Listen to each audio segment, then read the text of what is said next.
Hello everyone, क्या हालचाल। मेरा नाम है धर्मेंद्र कुमावत और आज के इस सेशन में मैं बात करूंगा बोर्ड 2025 में अगर आप बैठने वाले हैं तो आपको बोर्ड एग्जाम में किस टाइप से कॉपी लिखनी है, किस टाइप से आंसर शीट आपको लिखनी है उसके बारे में। साथ साथ में मैं आपको जो लास्ट ईयर के जो टॉपर्स थे उनकी भी यहाँ पर जो आंसर शीट थी, जो कॉपी थी, वो मैं दिखाऊंगा किस टाइप से उन्होंने अपना काम किया है मेन जो फाइनल एग्जाम था उसके अंदर।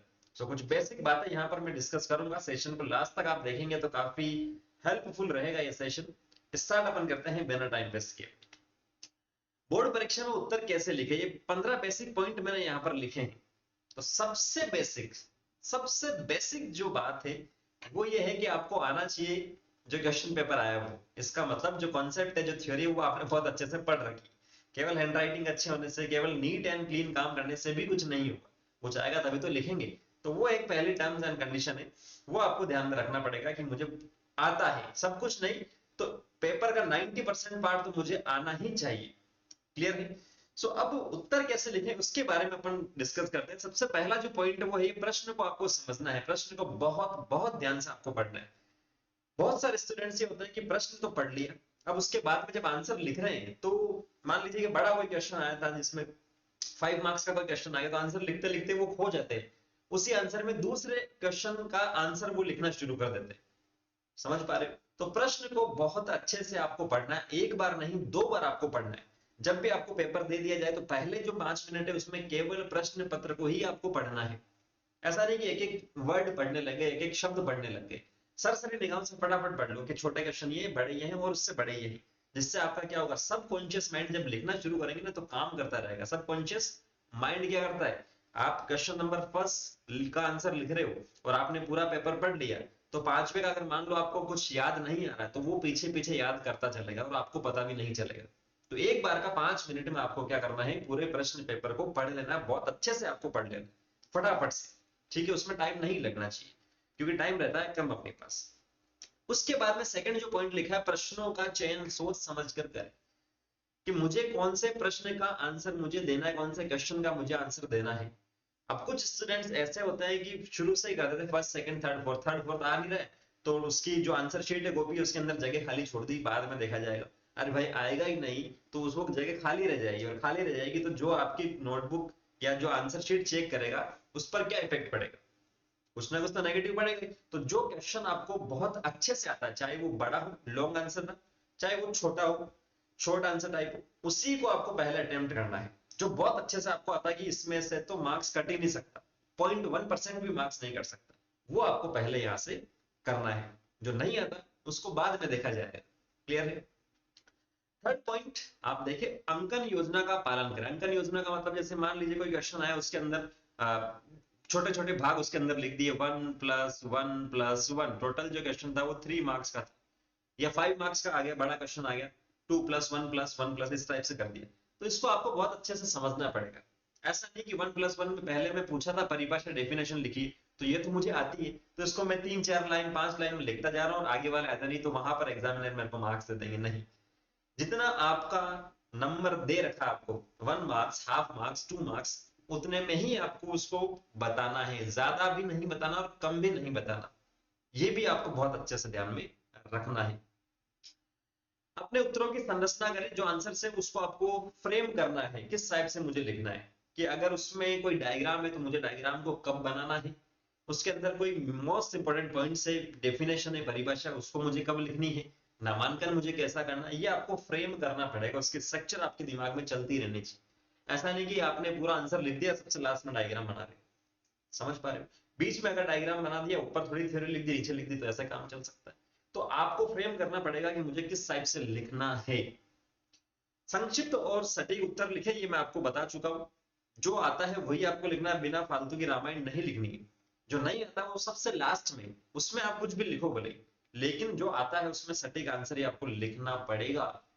पहले के जो 8 10 क्वेश्चन आपने बहुत अच्छे से लिख दिया ना, तो आगे के जो नेक्स्ट क्वेश्चन जो चेक होंगे ना, उसमें एग्जामिनर ऐसे ही चेक कर देंगे और आपको मार्क्स भी दे देंगे।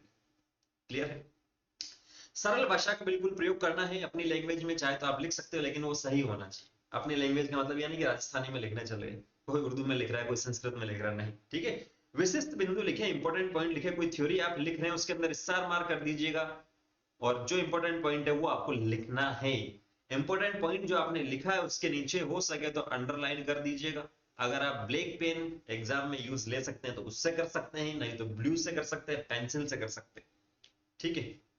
इंपॉर्टेंट करके लिख सकते हैं, वहां पर महत्वपूर्ण लिख सकते हैं, उस आंसर के बारे में क्या महत्वपूर्ण आपको लग रहा है, महत्वपूर्ण लिखा आपने, डैश लगाया, यहाँ स्टार पॉइंट बनाया और उसके बारे में लिख दीजिए। और जो मेन पॉइंट है, की पॉइंट है, जैसे गुरु बीजाणुधानी आया तो उसके नीचे मेगा स्पोरेंजियम के नीचे आपने अंडरलाइन कर दी तो काम आसान हो जाएगा। सेम ऐसे केमिस्ट्री फिजिक्स जो भी एक्सवाइजेड सब्जेक्ट है, आपकी हैंडराइटिंग अच्छी होनी चाहिए। ये 7 पॉइंट होने के बाद में ये बहुत अच्छे से आपने कर लिए, फिर भी आप सोच रहे हो कि यार मेरे और ज्यादा परसेंटेज बने, तो हैंडराइटिंग आपकी अच्छी होनी चाहिए। सब कुछ आता है और कीड़े मकोड़ों के जैसे लिख रहे हो तो भी दिक्कत हो जाएगी।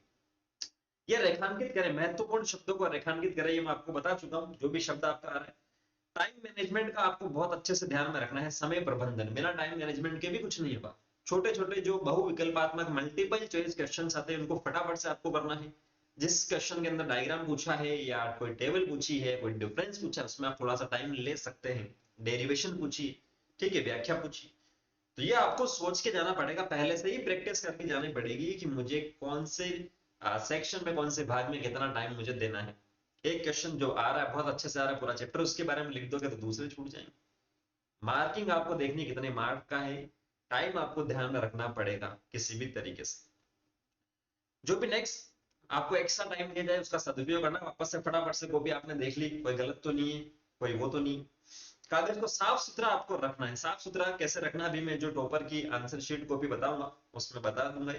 संशोधित करें और प्रूफ रीड करें, फटाफट से जो टाइम मिल रहा है उसमें वापस से आप देख ले उसको, कोई गलत तो नहीं, एक्स वाई जेड जो भी मैंने बताया। अगर हो सके तो फ्लो चार्ट का आप यूज लें। फ्लो चार्ट, थ्योरी तो सभी लिखेंगे, देखो थ्योरी सभी लिखेंगे, लेकिन आपको कुछ अलग करना है मार्क्स लाने के लिए। तो जैसे मान लीजिए कोई डिफरेंस अंतर पूछ लिया, अंतर पूछ लिया तो आप एक साइड में ए और दूसरी साइड में बी और यहां पर इसका डिफरेंस ऐसे बताएंगे। ऐसा नहीं कि ए लिख दिया, उसकी थ्योरी लिखी, थ्योरी थ्योरी लिखी, फिर बी लिखा, फिर उसकी थ्योरी लिखी, उसकी थ्योरी लिखी, तो काम नहीं बनेगा। आप इस टाइप से टेबल बना सकते हैं, फ्लो चार्ट बना सकते हैं, डायग्राम आप बना सकते हैं, जिससे आपका इंप्रेशन अच्छा रहेगा जो भी कॉपीज आपकी चेक होगी वहां पर। तो आरेख और चार्ट को भी आप शामिल कर सकते हैं। और जो नहीं आते उन क्वेश्चनों को सबसे लास्ट में करना, अटेम्प्ट सारे करने, क्योंकि इसके अंदर नेगेटिव मार्किंग तो है नहीं। नीट जेई या कोई कंपटीशन एग्जाम देते हैं उसमें होती है नेगेटिव मार्किंग, इसके अंदर तो कुछ है नहीं। तो सारे क्वेश्चन करने, लेकिन पहले उसी को करना है जो आपको बहुत अच्छे से आता है, और सबसे लास्ट में उसको करना है जो बहुत खराब से आपको आता है। लेकिन ऐसा होने ही मत देना, सारी थ्योरी आप पढ़ के जाना तो खराब से कुछ होगा ही नहीं। अब ये है अपने पास चॉपर की आंसर शीट जो है कॉपी है, वो आपको मिल जाएगा, ये सीबीएसई की वेबसाइट पर भी मिल जाएगा, 2024-23 ऐसे करके मिल जाएंगे। तो अब यहाँ आप देखेंगे तो इसने सेक्शन वाइज खंड ए लिख दिया, ये हिंदी की है, ये हिंदी की आंसर शीट है इसीलिए आपको ऐसा दिख रहा है, ठीक है। बाकी अलग सब्जेक्ट की होती तो अलग का दिख जाता है। खंड ए सेक्शन ए है इसका, ये जिसने लिखा है बहुविकल्पी, इस तरह से उत्तर फर्स्ट लिख दिया। हैंडराइटिंग आप देख सकते हैं, इसने यहाँ देखेंगे तो अंडरलाइन भी कर रखी है यहाँ पर। जैसे ये क्वेश्चन कंप्लीट हो रहा है एक लाइन छोड़ रखी है यहाँ पर, ये छोड़ रखी, ये करने का तरीका है। अब ये बहुविकल्पी है तो इसमें फर्स्ट का बी हो रहा है, बी इसने लिखा है, लेकिन साथ साथ में बी ऑप्शन के अंदर क्या लिखा है वो भी इसने लिखा है। ऐसा नहीं कि केवल फर्स्ट का बी कर दिया और छोड़ दिया, नहीं, इसने जो आंसर है वो भी यहाँ पर लिखा है, तो सारे के सारे सही भी इसने लिखे हैं। ये तरीका आपके पास है, कॉपी थोड़ी सी भरी भरी भी लग रही, अच्छी भी लग रही है यहाँ पर दिखने में भी, ठीक है।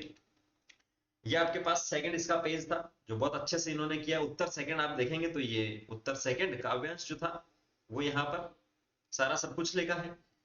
एक और पॉइंट यहाँ पर अपन देखते हैं थर्ड पेज के अंदर, तो जब बहुत सारे स्टूडेंट्स को मैंने देखा है कि जो भी आंसर वो लिख रहे हैं इस प्रकार से, ठीक है, कोई भी आंसर हो चुका, मैं एबीसीडी लिख देता हूँ, तो मान लीजिए उनको याद आया कि नहीं नहीं यार ये नहीं हो सकता, तो वो क्या करेंगे, ऐसे ऐसे उसको काटेंगे। आपको ये नहीं करना है, आपको केवल ये करना है ए बी सी डी, ये गलत हो गया तो केवल एक लाइन यहां पर कर दीजिए जैसा इन भाई साहब ने यहां पर किया, समझ गए।